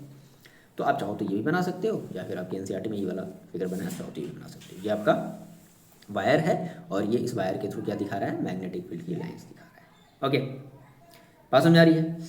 अच्छा, अब कुछ और बातें हैं कि भाई ये जो हमारी मैग्नेटिक फील्ड जो प्रोड्यूस्ड हो रही है due to circular wire, circular coil, तो इसकी मैग्नीट्यूड किस पर डिपेंड करती है। देखो तो हम लोग बात करते हैं, पहली चीज़ magnetic field that is B, तो इसकी जो मैग्नेटिक फील्ड होगी ना वो भी करंट पर डिपेंड करेगी। दूसरी चीज़, इसकी भी जो मैग्नेटिक फील्ड है वो इसके रेडियस के इन्वर्सली प्रोपोर्शनल होगी। ऑब्वियसली बात है, जितनी ज़्यादा दूर जाएंगे मैग्नेटिक फील्ड की वैल्यू क्या होती जाएगी, कम होती जाएगी। तीसरी चीज़, directly proportional to the number of turn. अब देखो यहाँ पर क्या आ गया, अभी आपने एक कॉइल ऐसे लिया ना, अब मान लो एक और कॉइल ले लो ऐसे, बोलो हाँ या ना, एक और कॉइल ले लो ऐसे, तो अब देखो अभी सभी वायर में क्या होगा, करंट फ्लो होगा। और अगर सभी वायर में अगर करंट फ्लो होगा तो हमें पता है कि करंट की अमाउंट अगर बढ़ रही है तो मैग्नेटिक फील्ड की अमाउंट भी क्या हो जाएगी, बढ़ जाएगी। यानी कि नंबर ऑफ वायर बढ़ाने से, नंबर ऑफ टर्न बढ़ाने से, सर्कल, एक सर्कल, दो सर्कल, तीन सर्कल, नंबर ऑफ टर्निंग बढ़ाने से करंट की जो वैल्यू है वो बढ़ेगी, जिसकी वजह से मैग्नेटिक फील्ड की वैल्यू भी इंक्रीज जाएगी। दैट इज डायरेक्टली प्रोपोर्शनल होगा magnetic field number of turn की। ओके, तो क्या फॉर्मूला मिलेगा, B directly proportional to NI/R। हम फिर से बोल रहे हैं फॉर्मूले पर फोकस मत करो, किस पर डिपेंड कर रहा है इस पर फोकस करो। ये μ0/2 क्या आ गया, ये हमारा वो कॉन्स्टेंट आ गया। ये सब बात तो आप इन सबको अभी नहीं याद रखना, मत याद भी नहीं रखना। ओके, तो B की बस वैल्यू याद रखो कि B की वैल्यू किस पर डिपेंड करती है, I पर कैसे डायरेक्टली प्रोपोर्शनल होती है, R की इनवर्सली प्रोपोर्शनल होती है और N के डायरेक्टली प्रोपोर्शनल होती है। क्लियर बात। ओके, नाउ ये हमारा हो गया सर्कुलर। अब हम लोग बात करते हैं सोलेनॉइड की। अब इसमें एक चीज़ आता है कि जब हम सोलेनॉइड की बात करेंगे तो हमें डायरेक्शन भी बतानी पड़ेगी। देखो जरा समझते हैं ये क्या चीज़ है। तो magnetic field due to current carrying solenoid. तो सबसे पहले हम समझते हैं व्हाट इज सोलेनॉइड। सोलेनॉइड है क्या भाई? इमेजिन करो ये हमारे पास एक आयरन का कोई है ना रॉड, मतलब आयरन का, सॉफ्ट आयरन का हमारे पास कोई एक टुकड़ा है और इसके चारों तरफ मैंने ऐसे वायर लपेट दिया। दिख रहा है ये वाला वायर? कहाँ गया वायर? नहीं दिख रहा। चलो कोई बात, इमेजिन करो ये मैंने वायर लपेट दिया। तो वायर लपेट दिया, फिर हम इसको क्या करते हैं, हम इसको किसी बैटरी से कनेक्ट करते हैं। तो ये जो सॉफ्ट आयरन की जो ये जो हमारे पास ये जो पीस थी ना, ये एक मैग्नेट की तरह ट्रीट करने लगेगी। तो दैट इज कॉल्ड सोलेनॉइड। अब सर डेफिनेशन में क्या लिखें? तो सीधी सी बात कह देंगे कि coil of the many turn off the wire wrapped in a shape of cylinder is called solenoid. ठीक है, बात समझ में आ गई? इसकी लेंथ डायमीटर के कंपैरिजन में बहुत बड़ी होती है। लेंथ ज़्यादा होनी चाहिए और डायमीटर कम। जैसे कि ये परफेक्ट हो सकता है आपके लिए, सोलेनॉइड का एग्जांपल हो सकता है, क्योंकि इसकी डायमीटर देखो बड़ी कम है। डायमीटर मतलब ये, और लेंथ देखो यहाँ से यहाँ तक। ठीक है, और क्या बोल सकते हो कि solenoid is a long cylindrical coil है क्या भाई? सोलेनॉइड एक लॉन्ग सिलेंड्रिकल कॉयल है। Wound over a hollow iron piece कह सकते हो। आयरन यहाँ पर मिस हो गया है। Would over a hollow iron. Okay, तो ये बेसिक सी डेफिनेशन। अगर आपसे पूछता है कि व्हाट इज सोलेनॉइड, तो आप इसका फिगर बना सकते हो। किस तरीके से? इस तरीके से बना लेना। अगर मैंने फिगर नहीं बनाया है तो ये सोलेनॉइड होगा, ये इस तरीके से, और इसको बैटरी से जोड़ देना। बात समझ आ गई? इस तरीके से। ठीक है, ये आपका सोलेनॉइड का फिगर हो जाएगा। अब देखो जो सोलेनॉइड है ना, क्योंकि हमें पता है कि हम इसको जब बैटरी, हमने क्या कहा कि हाँ जब हम इसे करंट हम इसमें जब फ्लो कराते हैं तो ये सोलेनॉइड हमारी ट्रीट करने लगता है एज अ बार मैग्नेट की तरह। Okay, one end of solenoid act like a magnetic north pole while the other end act like a south pole. कब? जब हम इसे किसी बैटरी से जब हम कनेक्ट कर देंगे तो ये नॉर्थ पोल, इसका एक एंड जो है, इसका एक एंड जैसे देखो ये है, तो एक एंड इसका तो कोई एक एंड नॉर्थ पोल की तरह और कोई एक एंड साउथ पोल की तरह काम करने लगेगा। अब वो कौन सा एंड नॉर्थ पोल होगा और कौन सा एंड साउथ पोल होगा, ये अभी हम लोग डिस्कस करेंगे। ओके, देखो तो विद इन अ सोलेनॉइड, याद रखने वाली बात है, ये आपसे पूछा भी गया है कि within a solenoid, solenoid के अंदर the magnetic field lines are straight. Solenoid के अंदर देखो जो मैग्नेटिक फील्ड होगी ना बच्चे, वो स्ट्रेट होगी, और सोलेनॉइड के बाहर कैसी होगी? बाहर कर्व होगी। बात समझ में आ रही है? बाहर कैसी होगी? कर्व होगी, और सोलेनॉइड के अंदर कैसी होगी? स्ट्रेट होगी। Please remember this. तो क्या होता है कि are straight and parallel showing uniformity throughout, है ना? यूनिफॉर्म मतलब एक जैसे मैग्नेटिक फील्ड होते हैं। Due to this it is capable of magnetising material. तो इसलिए हमारा जो सोलेनॉइड है वो भी मैग्नेटिक मटेरियल को अपनी तरफ अट्रैक्ट करता है। इस वजह से हम लोग इसे इलेक्ट्रोमैग्नेट के नाम से भी जानते हैं। क्लियर होगी बात? अब देखो डायरेक्शन की बात करें तो आउटसाइड दी सोलेनॉइड, सोलेनॉइड के बाहर जो मैग्नेटिक फील्ड है वो कैसे चलेगी? सोलेनॉइड के बाहर मैग्नेटिक फील्ड कैसे चलेगी? North to south. और सोलेनॉइड के अंदर मैग्नेटिक फील्ड कैसे चलेगी? South to north. Please remember this. Okay, अब देखो इसमें भी वही होगा कि भाई अगर सोलेनॉइड के थ्रू अगर एक मैग्नेटिक फील्ड प्रोड्यूस हो रहा है,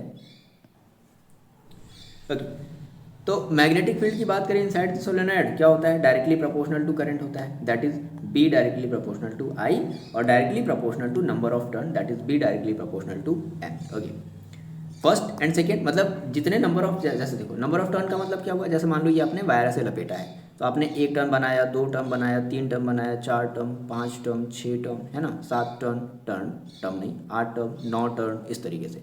तो दैट इज ये आपकी टर्निंग कहलाती है। ठीक है, तो जितने नंबर ऑफ टर्निंग होगी उसके हिसाब से मैग्नेटिक फील्ड की वैल्यू और बढ़ जाएगी। ओके, तो B directly proportional to I and B also directly proportional to N मिला देंगे तो B directly proportional to N I. Okay, फिर से अगेन मैंने कहा कि आपको फॉर्मूले याद रखने की जरूरत नहीं है, बस केवल ये याद रखो कि वो किस पर डिपेंड करता है और कैसे डिपेंड करता है, डायरेक्टली या इनवर्सली। ओके, देखो फिर मैंने कहा था कि देखो अगर ये सोलेनॉइड है, सपोज करो कि अगर ये सोलेनॉइड है, ये एक सोलेनॉइड है, ठीक है ना, अगर ये एक सोलेनॉइड है तो इसका जो एक एंड होगा, इसका जो एक एंड होगा वो कैसा ट्रीट होगा? नॉर्थ पोल की तरह, और इसका एक एंड कैसा ट्रीट होगा? साउथ पोल की तरह। अब सवाल है सर कौन सा एंड नॉर्थ पोल माना जाए और कौन सा एंड साउथ पोल? बहुत इंपॉर्टेंट है, ध्यान से सुनना मेरी बात। देखो तो हमने कहा कि देखो इसके लिए हम लोग एक रूल यूज़ करते हैं, रूल्स फॉर पोलैरिटी। पोलैरिटी का रूल हम लोग यूज़ करते हैं। भाई ये क्या चीज़ है? मान लो अगर डिफाइन करने के लिए आ गया कि भाई बताओ क्या है।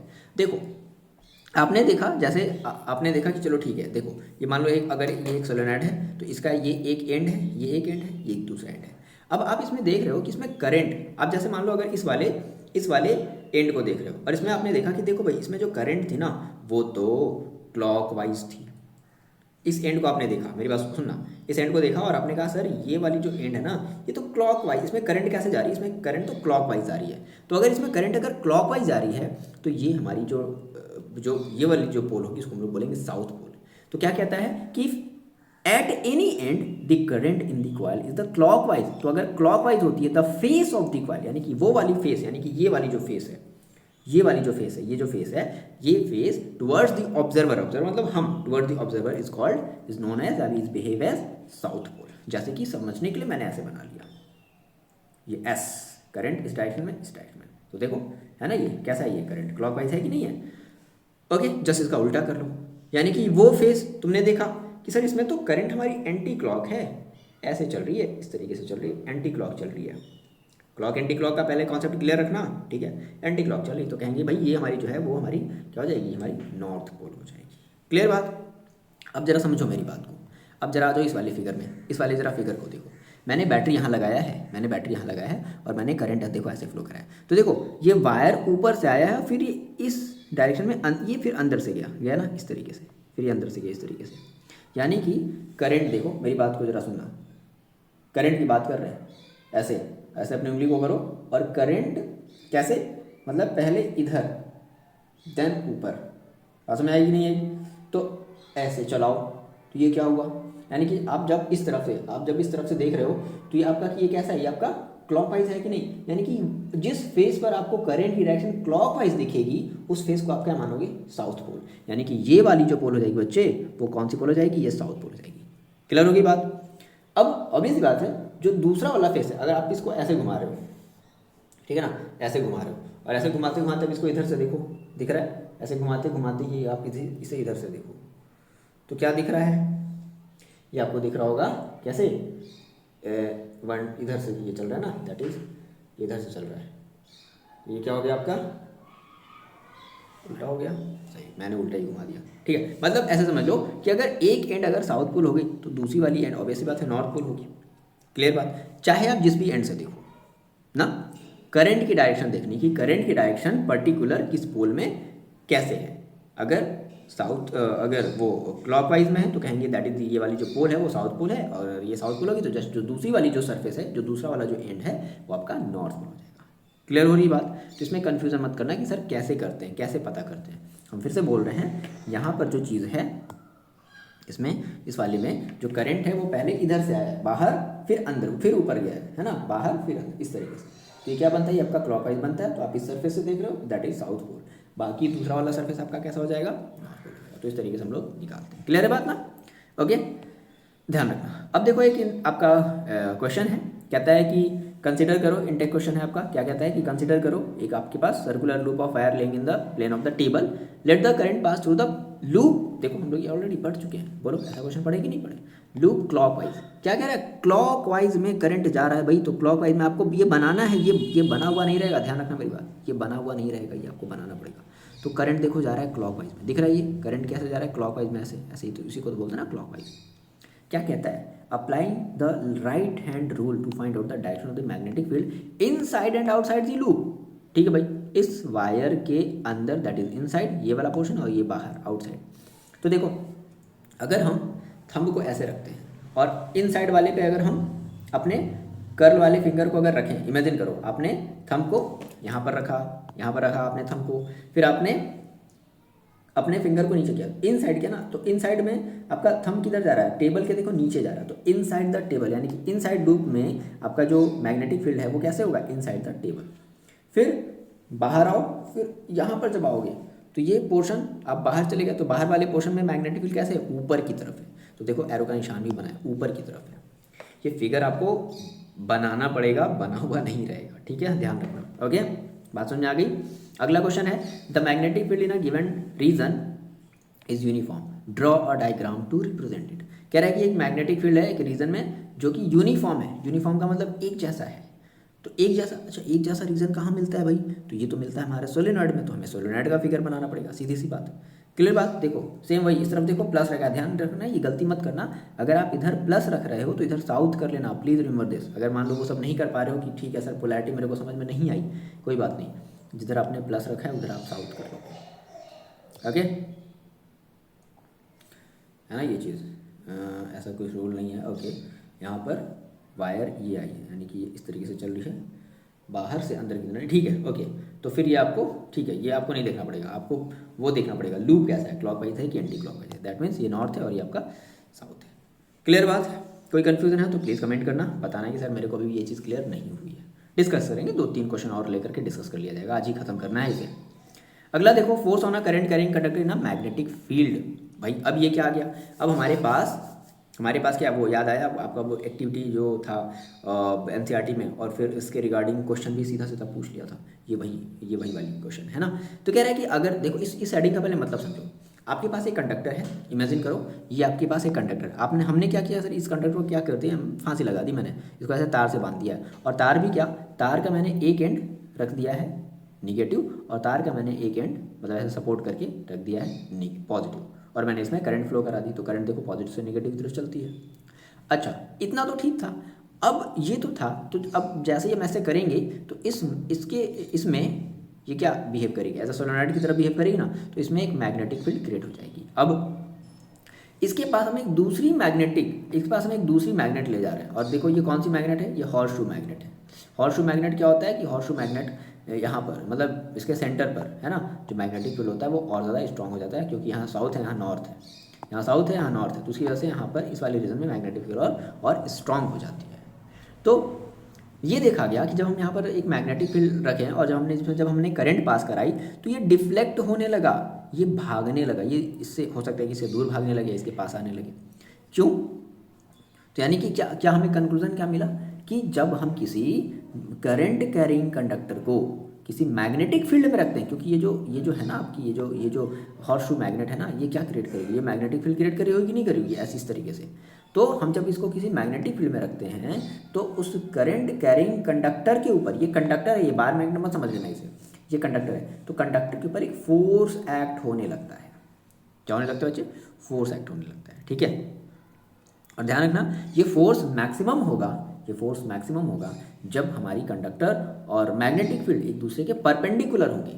मतलब ये मान लो ये मैग्नेटिक फील्ड और ये आपकी हो गई कंडक्टर, तो देखो परपेंडिकुलर। लेकिन मैंने कहा कंडक्टर मैंने ऐसे कर लिया, मैंने कंडक्टर को ऐसे कर लिया, तो ये मैग्नेटिक फील्ड देखो ऐसे पार हो गई, इसके पर कोई फोर्स लगी नहीं लगी, दैट इज इस केस में जीरो होगा, है ना। तो except plate parallel to magnetic field that is no force, मतलब अगर पैरेलल है तो नहीं होगी, और अगर परपेंडिकुलर है ये प्लेट और ये मैग्नेटिक फील्ड, इतनी सारी 1 2 3 4 ऐसे, है ना, बात समझ आ रही, दैट इज।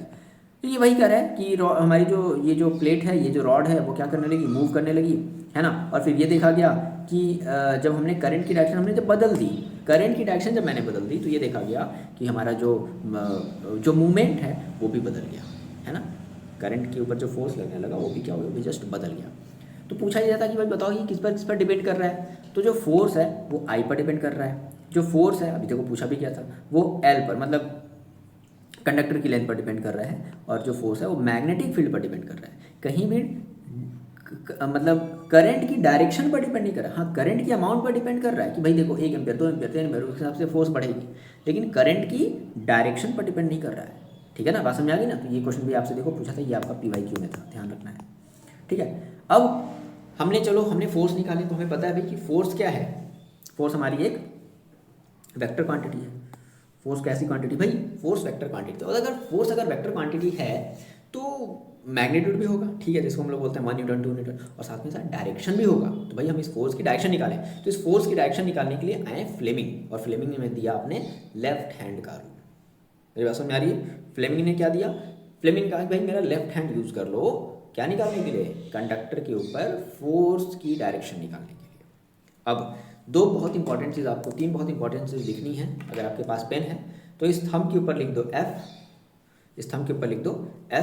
F, ये जो फर्स्ट फिंगर है इसके ऊपर लिख दो B, और इसके ऊपर लिख दो I, ठीक है, एक एजेंसी है FBI, ओके। मेरे ख्याल से कई बच्चों ने सुना होगा, नहीं सुना तो सुन लो। अमेरिका की एक एजेंसी FBI, मतलब वो करप्शन वाले कि भाई अगर कुछ क्राइम व्राइम कर लिए तो तुम्हारे यहाँ पहुँच जाएंगे। हेलो हेलो कौन? तो FBI, ठीक है, FBI। तो देखो क्या कहता है, what is Fleming left hand rule, define करने के लिए आया है, ध्यान रखना ये डिफाइन करने के लिए आया है। तो क्या कहता है कि अगर हम अपने लेफ्ट हैंड के थंब को और फोर फिंगर को, ठीक है, और फोर फिंगर और मिडिल फिंगर को अगर स्ट्रेच करें, कैसे? Mutually perpendicular, please remember this word, mutually perpendicular. अगर हम इसको स्ट्रेच करें एक दूसरे के परपेंडिकुलर, मतलब ये इसके परपेंडिकुलर, ये इसके परपेंडिकुलर, ये सब तीनों एक दूसरे के आपस में कैसे हैं? सब परपेंडिकुलर 90 डिग्री पर हैं। Then if first finger points in the direction of magnetic field, first finger हमारा क्या बता रहा है? फर्स्ट फिंगर हमारा क्या बता रहा है? Point in the direction of magnetic field. And middle finger point in the direction of current, middle finger क्या बता रहा है? Point in the direction of current. Then thumb points in the direction of force. तो जो thumb है ना, अच्छा जो थंब है ना, वो क्या बताएगा? वो बताएगा फोर्स की डायरेक्शन को। अब कैसे लगाते हैं जरा ध्यान समझना, बहुत अच्छे से समझेंगे इस चीज़ को। 2-3 क्वेश्चन भी हम लोग देखेंगे ताकि हम लोग को अच्छे से समझ में आ जाए कि कैसे लगाया जाए। ओके, डेफिनेशन सीधी सी है कि हम लोग स्ट्रेच करते हैं थंब को, फोर फिंगर को, मिडिल फिंगर को। तो if first finger shows the direction of magnetic field, middle finger shows the direction of current, then thumb represent the direction of force acting on conductor. Okay, इस तरीके से। अब देखो जरा इस क्वेश्चन को लगाते हैं, कैसे कैसे लगाया जाए जरा समझना। देखो ये पहले ये क्वेश्चन है वो रॉड वाला है कि एक्टिविटी, वो जो एक्टिविटी था, मतलब एक एक्टिविटी ऐसे करके नहीं देगा जैसे मैंने आपको भी बाइक में दिखा था वैसे करके देगा। How do we think the displacement of the rod AB will affect if, पहला current in the rod AB is increased. देखो ऑब्वियस बात है, अगर हम करंट को अगर इंक्रीज करते हैं तब फोर्स ऑल्सो इंक्रीजेज। क्लियर बात, सीधी सी बात। फोर्स अगर करंट इंक्रीज होगी तो फोर्स भी क्या हो जाएगी बच्चे? इंक्रीज हो जाएगी। दूसरी बात, stronger horse shoe magnet is use, अगर हम और स्ट्रॉन्गर मैग्नेट यूज करेंगे तो ऑब्वियस बात है, अगर और स्ट्रॉन्गर मैग्नेट यूज करने का मतलब क्या है कि मैग्नेटिक फील्ड बढ़ेगी, और अगर मैग्नेटिक फील्ड बढ़ेगी तो जो फोर्स होगा वो भी क्या हो जाएगी? इंक्रीज हो जाएगी। This increase the force exerted. बात समझ में आएगी? यानी कि इस केस में भी क्या होगी? मैग्नेटिक फील्ड सॉरी जो फोर्स है वो क्या हो जाएगी? इंक्रीज हो जाएगी। तीसरा, length of the rod AB is increase, अगर हम रॉड की लेंथ बढ़ाते हैं, अगर इतनी छोटी रॉड है तो उसके हिसाब से फोर्स लगेगा, बड़ी सी रॉड होगी तो उसके हिसाब से और ज़्यादा फोर्स लगेगा। तो that means displacement of the rod also increase, यानी कि तीनों ही केसेस में इंक्रीज होगा। क्लियर बात, फोर्स की वैल्यू क्या हो जाएगी? बढ़ जाएगी। अब देखो, अब ये वाला क्वेश्चन है तो मैंने प्रैक्टिस के लिए मैंने 2 क्वेश्चन लिखे हैं, एक ये वाला क्वेश्चन, ठीक है, सेकेंड, और एक ये वाला क्वेश्चन। चलो जरा देखो ध्यान से। तो कहता है कि positively charge particle that is alpha particle projected towards waste, ध्यान से सुना, projected towards waste is deflected towards north bye a magnetic field. तो चलो जरा हम लोग पहले एक फिगर बनाते हैं। क्या बनाते हैं बच्चे? फिगर। कैसे? कह रहा है कि याद रखना, पॉजिटिवली चार्ज पार्टिकल है ना, दैट मीन्स अल्फा पार्टिकल, तो अल्फा पार्टिकल जिस डायरेक्शन में चलता है करंट की डायरेक्शन भी वही होती है, पहली चीज़। यानी कि अब ये कैसे चल रहा है? टुवर्ड्स वेस्ट, तो सभी को पता है डायरेक्शन का नॉलेज, ये हमारा नॉर्थ होता है, ये हमारा साउथ होता है, ये हमारा ईस्ट होता है, ये हमारा वेस्ट होता है ना। तो कह रही क्या क्या क्या कह रहा है क्वेश्चन कि एक अल्फा पार्टिकल चल रहा है वेस्ट में, तो ठीक है भाई इधर की तरफ चल रहा होगा, चला, लेकिन ये जब गया ना तो ये डिफ्लेक्ट कर गया टुवर्ड्स नॉर्थ, ये ऊपर की तरफ भाग गया, यानी कि तुम्हारी हो गई करंट और ऊपर की तरफ डिफ्लेक्ट हो गया, मतलब बाय अ मैग्नेटिक फील्ड, यानी कि इसके ऊपर फोर्स ऊपर की तरफ लग गया, ठीक है। तो direction of the magnetic field is, अब देखो क्या करना है, ध्यान से मेरी बात जरा सुनना, मेरी बात को जरा ध्यान से सुनना, और जिस तरीके से कर रहे हैं जरा कोशिश करो समझने की, अच्छे से समझ लो, क्योंकि इस क्वेश्चन के थ्रू हमें पता है कि कई बच्चे ठीक है सर बता दिया, लेकिन एग्जैक्टली अगर समझ लोगे तो चाहे जैसे भी क्वेश्चन हो कर लोगे आप इसको। जरा देखना, तो मेरी बातों को सुनो और ये जो मेरा हम जिस तरीके से फिंगर को अरेंज कर रहे हैं उसे देखना, ठीक है। तो देखो फ्लेमिंग का लेफ्ट हैंड लगाना है तो क्या करेंगे, हमें आई पता है, हमें एफ पता है, तो हम पहले आई और एफ को अरेंज करेंगे।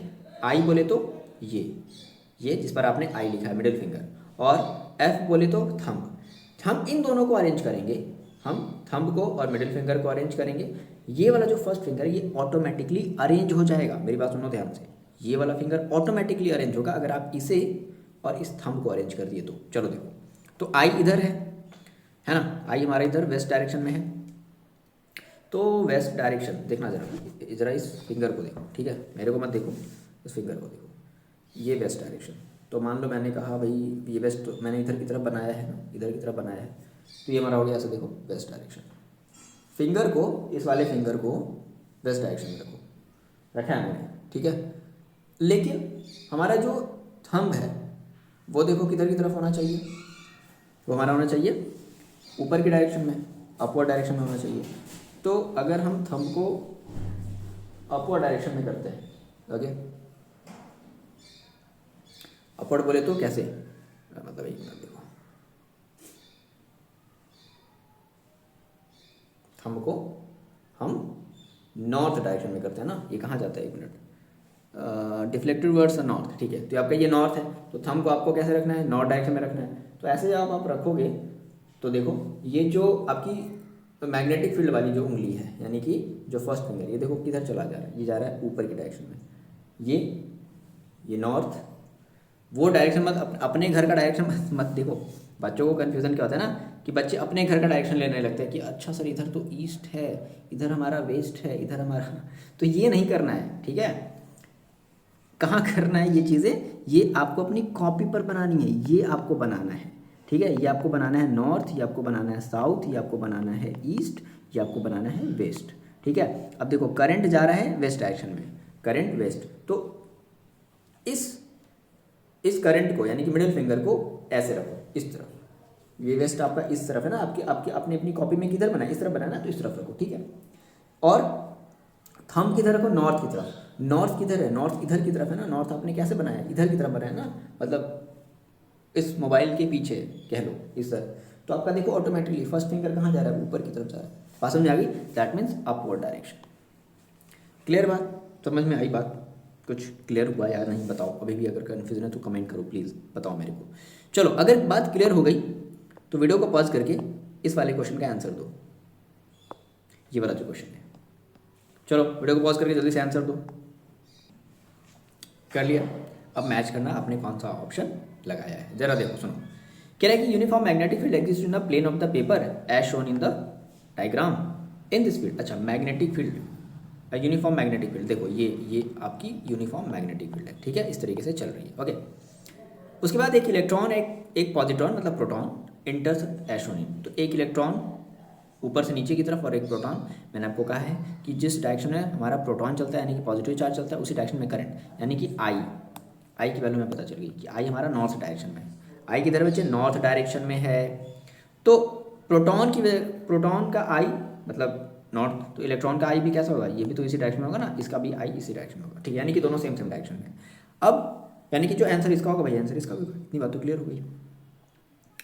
कह रहा है कि द इलेक्ट्रॉन एंड पॉजिट्रॉन यानी कि प्रोटॉन एक्सपीरियंसेस द फोर्स, बताओ फोर्स किस डायरेक्शन में होगी। चलो मैच कर लिया ना, अब जरा देखो मैच करना है, सॉल्व किया तो जरा मैच करना। मैंने कहा भाई हमारी जो आई है वो नॉर्थ डायरेक्शन में है, तो नॉर्थ डायरेक्शन में आई हमारी, तो मैंने आई को देखो ऐसे रख दिया, आई को मैंने ऐसे रखा, ये हमारी आई हो गई। अच्छा फिर मैग्नेटिक फील्ड देखो हमारी कैसे है यार, मैग्नेटिक फील्ड तो इधर है, तो ऐसे कर लेंगे, बोलो आया ना। आपने कहा सर मैंने मैंने इस डायरेक्शन में रख दिया, ठीक है ना सर, इस डायरेक्शन मतलब आपकी डायरेक्शन में, आप मतलब मेरे सामने अगर बैठे हो तो दैट इज नॉर्थ आई। अब किसको अरेंज करना है, अब मैग्नेटिक फील्ड को अरेंज करोगे ना, इसे नहीं, मैग्नेटिक फील्ड ये तो ऊपर की तरफ जा रहा है, तो ऊपर की तरफ तो नहीं जाना है, ये तो जाना चाहिए था किधर, मैग्नेटिक फील्ड देखो किधर है, इधर, ये तो वेस्ट की तरफ है, तो वेस्ट पेपर के अकॉर्डिंग आपने जो यहाँ पर बनाया है, सॉरी उल्टा हो गया इधर, सॉरी ये ईस्ट है, सॉरी ईस्ट हमारे इधर के अकॉर्डिंग, ईस्ट हमने इधर बनाया ना, सॉरी ईस्ट हमारे इधर के अकॉर्डिंग, तो ये ऐसे हो गया। तो देखो थंब ऑटोमेटिकली कहाँ चला गया, नीचे की डायरेक्शन में चला गया, यानी कि इन दोनों के ऊपर जो फोर्स लगेगा वो कहाँ लगेगा, वो डाउनवर्ड डायरेक्शन में लगेगा, यानी कि both pointing into the plane of paper, out of plane of paper तो नहीं होगा, बात समझ आ गई, in pointing into the plane of paper and नहीं, दोनों का सेम होगा भाई, अलग अलग कैसे होगा, बात समझ आ गई ना, यानी कि option number A. I hope की बात आपको क्लियर होगी, ठीक है। कुछ छोटे से हमारे टॉपिक हैं जैसे कि एमआरआई क्या होता है, जिसको हम लोग बोलते हैं मैग्नेटिक रेजोनेंस इमेजिंग, इंपॉर्टेंट है एनसीईआरटी में है, ये ध्यान रखना, इसको स्किप मत करना। तो ये क्या करता है ना, ये हमारे बॉडी के इंटरनल ऑर्गन का जो है स्ट्रक्चर दिखाता है, ठीक है, कि क्या है, क्या बीमारी है, क्या सारी चीज़ें, that is MRI machine. Galvanometer क्या होता है, मोस्ट इंपॉर्टेंट, पूछा गया एक मार्क का क्वेश्चन। तो एक ऐसा इंस्ट्रूमेंट है जो करंट के प्रेजेंस को डिटेक्ट करता है हाउ स्मॉल इज करंट, कितना स्मॉल अमाउंट ऑफ करंट वो डिटेक्ट कर सकता है गैल्वेनोमीटर, और साथ ही साथ ये करंट की डायरेक्शन भी बताता है। तो सर आप कहोगे सर हाँ वही मैंने कहा ना कि भाई ये करंट की डायरेक्शन बताता है। एक और हमारा आता है एमीटर, एमीटर केवल करंट मेजर करता है, वो डायरेक्शन नहीं बताता, लेकिन गैल्वेनोमीटर डायरेक्शन भी बताएगा और करंट को भी मेजर करेगा। बात में आ गई, क्लियर बात। अब देखो last topic, most important topic, domestic electric circuit. कुछ नहीं करना है, एक सिंपल सा फिगर है उसे याद रख लेना है। 3 तरीके के वायर होते हैं, मैंने लाइव वायर है, लाइव वायर को रेड कलर में होता है, मैंने रेड फिगर भी बना दिया है। न्यूट्रल वायर है जो कि ब्लैक कलर का होता है, आपके घरों में भी होगा। और एक होता है अर्थ वायर, ठीक है ना, जिसको हम लोग ग्रीन कलर से, जनरली इन्वर्टर का वायर ग्रीन, वो इन्वर्टर वाला वायर मत समझ लेना, ठीक है। देखो होता क्या है, तो पहले होता है पोल। देखो इमेजिन करो ना, आपको एक कनेक्शन लेना है, तो आप सबसे पहले कहाँ से लोगे, पोल से लोगे ना। तो पोल से फिर आया कहाँ, मेन सप्लाई। मेन सप्लाई के बाद फिर जस्ट तुरंत आप क्या लगा देते हो, अपने अपने घर में आ गया ना आप, मेन सप्लाई, फ्यूज़ लगाते हो, कहीं भाई हमारा सारा घर का जो है इलेक्ट्रिसिटी कहीं डैमेज ना हो जाए, मतलब वायर वगैरह डैमेज ना हो जाए, फ्यूज़ लगा दिया। फिर फ्यूज़ के बाद क्या लगता है, इलेक्ट्रिसिटी मीटर लग जाता है। अब ये डिस्ट्रीब्यूशन बॉक्स क्या है, जैसे बहुत सारी बिल्डिंग्स हैं, एक बिल्डिंग, 2 बिल्डिंग, हर बिल्डिंग में कई सारे मतलब अपार्टमेंट बने हुए हैं, तो उसके लिए हम लोग हर एक फ्लोर में हमारा हो जाता है डिस्ट्रीब्यूशन बॉक्स हो जाता है, ठीक है ना, हर एक फ्लोर के लिए डिस्ट्रीब्यूशन बॉक्स हो जाता है। उसके बाद सेपरेट सर्किट, अलग अलग रूम में हमारे ये सर्किट्स चले गए। तो इस तरीके से ध्यान रखना, 2 वायर पहले ले चलो, लाइव वायर और न्यूट्रल वायर, ठीक है, ले चला। तो देखो लाइव वायर इस तरीके से गया, पहले कहाँ, इलेक्ट्रिसिटी बोर्ड, ठीक है, मतलब ऐसा होता है कि जो पोल होते हैं ना उस पर भी पहले फ्यूज़ लगे हुए होते हैं, बट यहाँ पर तो ऐसा कुछ नहीं है, यही स्टैंडर्ड यही है कि पहले आपको क्या लगा रहेगा, फ्यूज़ लगा रहेगा पोल पर। पता चला कि आपके घर में कुछ गड़बड़ हुआ, उसकी वजह से पूरे मोहल्लों वालों की जो है लाइट चली गई, तो इसलिए फ्यूज़ लगे रहते हैं, ठीक है ना। लेकिन ऐसा नहीं है यहाँ पर, तो फिलहाल ऐसा नहीं है, तो इलेक्ट्रिक फ्यूज़ होता है। उसके बाद फिर आप ले आए इसको अपने घर के अंदर, कहाँ लगा दिए, मीटर इसमें आप लगा दिए, ठीक है। उसके बाद फिर आप ले आए इसको डिस्ट्रीब्यूशन बॉक्स में। डिस्ट्रीब्यूशन बॉक्स का मतलब क्या है कि यहाँ से ये एक लाइव वायर जाएगा, मतलब एक पॉजिटिव, मतलब ऐसे समझ लो ना, लाइव वायर मतलब रेड वायर पॉजिटिव है, और ये निगेटिव है, ठीक है। तो इस तरीके से पॉजिटिव, ध्यान रखना, ये फिगर बहुत इंपॉर्टेंट है, ओके। ये आपका डिस्ट्रीब्यूशन बॉक्स हो गया। अर्थ वायर क्या होता है बता चुके हैं कि बेसिकली कि हमें इलेक्ट्रिक शॉक से हमें क्या करता है, बचाता है, ठीक है ना। लीकेज करंट वगैरह, लीकेज के करंट के लीकेज को सीधा सीधा अर्थ में भेज देता है, जिससे हम लोग आराम से मतलब इंजरी होने से बच जाते हैं। शॉर्ट सर्किटिंग क्या होती है, जो हम लोग ओवरलोड कर देते हैं किसी चीज़ की, ठीक है ना, ओवरलोडिंग की वजह से शॉर्ट सर्किटिंग होती है। या फिर 2 वायर आपस में क्या हो जाए, एक्सीडेंटली टच हो जाए, ओके, तो उस केस में शॉर्ट सर्किटिंग हो जाती है। ओवरलोडिंग क्या होती है, अब पता है क्या, अगर आप एक ही स्विच में ढेर सारी चीज़ें जोड़ दो, मोटर भी चला दो, इलेक्ट्रिक हीटर भी जोड़ दो, इमर्जन रॉड भी गर्म करने लगो, सब चला दो उसी में, ठीक है, तो दैट इज़ क्या हो जाएगा, तो कैपेसिटी से आपने ज़्यादा लोड दे दिया है। क्या बात याद रखनी है कि carrying capacity of conductor it result in the overloading, ठीक है ना, more than the current carrying, मतलब करंट से जितनी करंट थी उस सर्किट की आपने ज़्यादा अमाउंट ऑफ लोड करंट की दे दी, तो that is called overloading. Overloading का कॉजेज क्या है, वही accidental hike in voltage supply, अचानक से वोल्टेज बढ़ जाना, या फिर use more than one apply in single socket, एक ही सॉकेट में कई सारे अप्लायंसेज यूज कर लो, मैंने आपको जो बताया। 3 तरीके की इलेक्ट्रिक डिवाइसेस, सेफ्टी डिवाइसेस होती हैं, पहला है इलेक्ट्रिक फ्यूज, दूसरा है अर्थ फायर, और तीसरा है एमजीबी, ये तो अब नए तरीके का आने लगा है, मिनिएचर ब्रेकर, सर्किट ब्रेकर। ये ऑटोमेटिकली जहाँ भी आपको लगता है कि इसको लगता है कि घर में कहीं फॉल्ट हो रहा है, तो तुरंत जो है वो इसका जो स्विच है वो अपने आप ऑटोमेटिकली ऑफ हो जाता है, ओके। ये बात क्लियर हुई। इनटेक क्वेश्चन है ना, इसमें एक क्वेश्चन देखो बहुत इंपॉर्टेंट है, ये वाला क्वेश्चन है कि इलेक्ट्रिक ओवन है, 2 किलोवाट की पावर की है, 2 किलोवाट पावर की है, और वो ऑपरेट करी एक इलेक्ट्रिक सर्किट में, 220 वोल्ट की सर्किट में। इट हैज़ अ करंट, अब कह रहा है कि करंट रेटिंग का मतलब ये हमारी सेफ वैल्यू है, मतलब देखो इतनी सेफ है, अगर 5 एम्पेयर की करंट तक अगर वो ड्रेन कर पा रहा है तो ठीक है, सेफ है, सेफ लिमिट के अंदर है। लेकिन अगर 5 एम्पेयर से ज़्यादा हो गया तो कहेंगे कि नहीं, वो शॉर्ट सर्किट हो जाएगा। तो कहता है कि what result do you explain, तो ऐसा करते हैं हम पहले इस पी को बदल देते हैं किलोवाट को वाट में, वोल्टेज को वोल्ट, वी को 220 रखने देते हैं, पी इक्वल टू हम जानते हैं वी आई होता है, तो आई इक्वल टू कितना हो जाएगा, पी अपॉन वी, कट कर लिया, सॉल्व किया, 9.09। अब देखो यानी कि जो करंट रिलीज होगा इसकी वजह से इसमें वो 9.09 हो गया, मतलब ज़्यादा हो गया, सेफ लिमिट से बढ़ गया। तो सेफ लिमिट अगर हमारी कम है और अगर हमारी जो करंट ड्रॉ कर रहे हैं वो अगर ज़्यादा है, तो कहेंगे कि हमारा जो सर्किट है वो ब्रेक हो जाएगा। ये न्यूमेरिकल है इस पर्टिकुलर एक चैप्टर का। ठीक है, क्या प्रिकॉशन लेते हैं avoid the overloading of the domestic, तो वही बातें बताई ना भाई, fuse should be connected in the circuit होना चाहिए, फॉल्टी अप्लायंसेस नहीं कनेक्ट होने चाहिए सर्किट में, सब सारी बातें, मतलब जितनी भी चीज़ें आपकी एनसीईआरटी के मतलब हैं क्वेश्चन वगैरह सब मैंने मेंशन कर दिए हैं, पढ़ो, किसी क्वेश्चन में दिक्कत है तो बताओ। ओके, इस वाले में देख लो जरा क्या हो जाएगा। Which of the following correctly describe the magnetic field near a long straight wire, तो कैसा होता है भाई, सर्कुलर होता है ना, the field consist straight line, नहीं, फील्ड कंसिस्ट स्ट्रेट लाइन नहीं, field consist radial line originating from the wire, concentric circle, याद रखना, क्या नाम याद रखोगे बच्चे, कंसेंट्रिक सर्कल होता है, यानी कि ऑप्शन नंबर डी हो जाएगा। At the time of short circuit the current in the circuit reduces substantially, नहीं भाई, बहुत ज़्यादा, इंक्रीज हैविली, बहुत तेज़ी से करंट बढ़ जाती है, देखो क्यों, क्योंकि जब रेजिस्टेंस बढ़ जाता है ना, मतलब वहाँ पर हम ये कहते हैं कि दो वायर जब आपस में जब कनेक्ट हो रहे हैं तो शॉर्ट सर्किटिंग होता है, दैट मीन्स उस केस में अमाउंट ऑफ जो मतलब एक तरीके से जो करंट का वो रुक मतलब एक जगह जा करके जमा होता जा रहा है, तो इंक्रीजेज हैविली, बहुत ज़्यादा इंक्रीज हो जाती है। Okay, state whether the following statement are true और फॉल्स, ठीक है, तो the field at the centre of the long, the field मतलब भाई फील्ड लाइन की बात कर रहा है, at the centre of the long circular coil carrying conductor will be parallel straight line, बिल्कुल सही है, ठीक है ना, जो सर्कुलर के सेंटर पर क्या होती है ये मैग्नेटिक फील्ड स्ट्रेट होती है, सही बात है। A wire with green insulation is usually the live wire, अरे तो बिल्कुल गलत बोल रहा है, ग्रीन इंसुलेशन तो अर्थ वायर है ना यार, ठीक है, बात समझ आ गई। List two method of producing magnetic effect, भाई देखो कई तरीके से, ये सब देखो, ये आपका देखो ये PYQ का है, देखो सीधा सीधा आपको क्वेश्चन पूछ लिया, एक्सरसाइज हम लोग पढ़ रहे हैं, देखो PYQ का क्वेश्चन पूछ लिया, बात समझ आ रही है, तो इस तरीके से पढ़ो, किसी में भी अगर कोई दिक्कत आती है बताओ, ठीक है ना, ये पूरा आपको मिल जाएगा, बेटा फीस का डाउनलोड कर लेना, और PYQ, ठीक है, देखो कि क्या क्या आपकी PYQ लग जा रहे हैं, जल्दी से इसको फिनिश करो।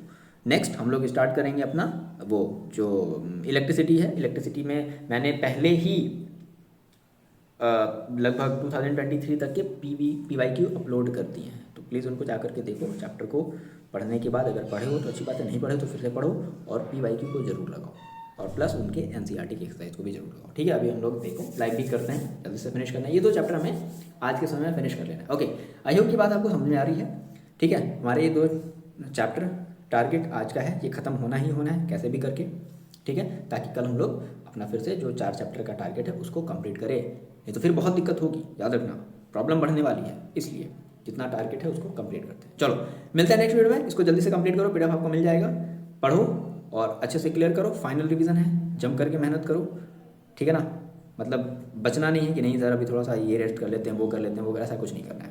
ओके, चलो मिलते हैं नेक्स्ट वीडियो में, पढ़ाई करते रहो, तब तक अपना ख्याल रखो।